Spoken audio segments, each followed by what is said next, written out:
what's still very much done, and even more so than 20, 30 years ago, is lyrical storytelling, where we have the music telling a story.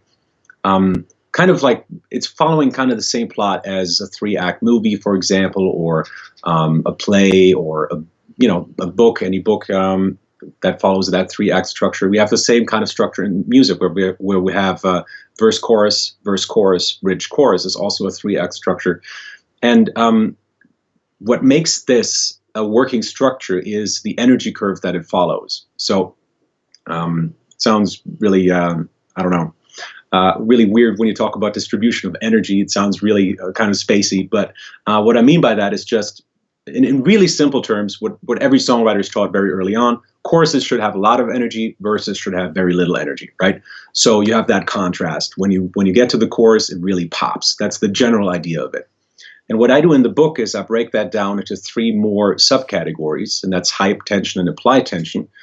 And I think it's a really helpful visual for ourselves as songwriters to set our energy levels more easily and more consistently.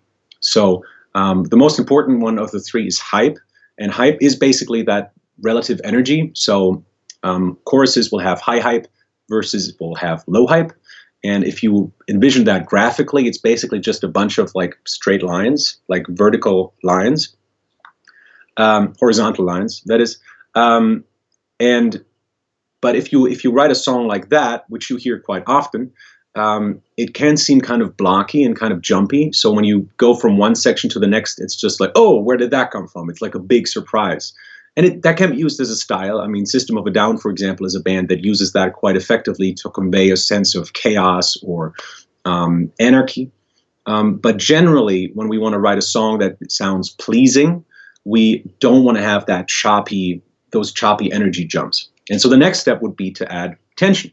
And tension, I use the term in a little bit broader sense than how it's used generally in music theory. In music theory, it only refers to chords generally.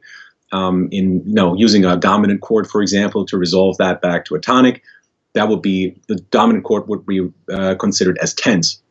And the way I look at tension is in a broader picture that says anything that wants to resolve to something, anything that's building towards something, in other words, that I see as tension. So, for example, if you have a drum fill that's building towards something, that's also tension. Or if you have, like if you're a producer and you're using like a swoosh sound in the background, it's also building towards something. If you have a lyric that ends on a question, that will be tension. Like there's so many ways that you can introduce tension into your music. And visually how that looks is it's these edged lines. So they sit on top of this blocky energy curve, and they kind of smooth out those energy jumps by adding like this little ramp. That makes any sense. And so that makes the curve a little bit easier to digest. And then there is implied tension, which is a little bit complicated to explain in short. But that's another element that we can use to set energy.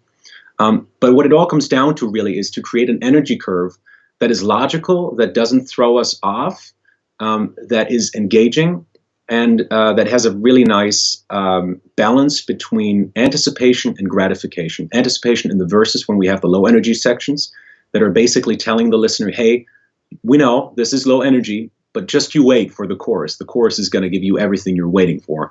And then the chorus being really gratifying and making that really, really strong fundamental in your track. That's really what the book is about, and why I teach this energy curve business. Yeah, I think that's a cool way of thinking about it. And so basically you're looking at, if you think of your chorus as the center of all that energy, it's basically how do you set that up in the other parts of your song?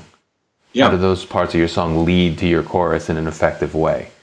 And it sounds like when you were talking about that ramp up, like that could be a potential for a pre-chorus or something like that.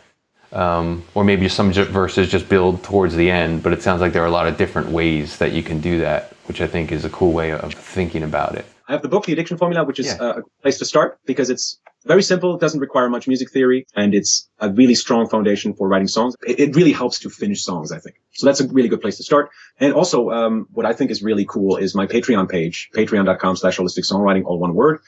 where, again, as I said, every week I do a live stream, and there's, I think, 3 different tiers or 4 different tiers.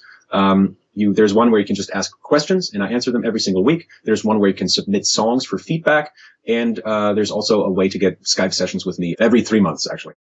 All right, so I hope you found that information useful. If you'd like to learn more, you can download our chord and melody writing cheat sheet by tapping here on the screen. It's got charts and tips that will make writing your next song a little bit easier for you. Also, if you haven't yet subscribed to our YouTube channel to stay updated on our latest songwriting videos, you can tap our logo on the screen for that. And I'll also have links for that stuff below this video. So thanks a lot for checking this out. I'll talk to you in the next one. Take care.